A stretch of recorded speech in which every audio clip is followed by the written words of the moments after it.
Hello guys, in today's video I will be showing you how to fix Inshot keeps crashing problem.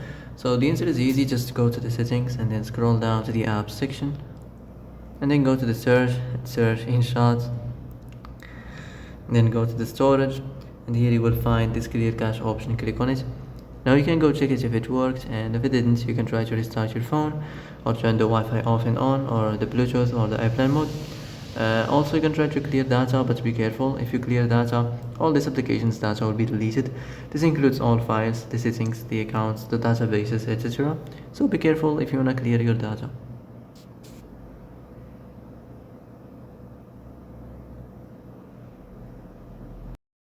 And that's it for today's video. I hope this is the answer you've been looking for.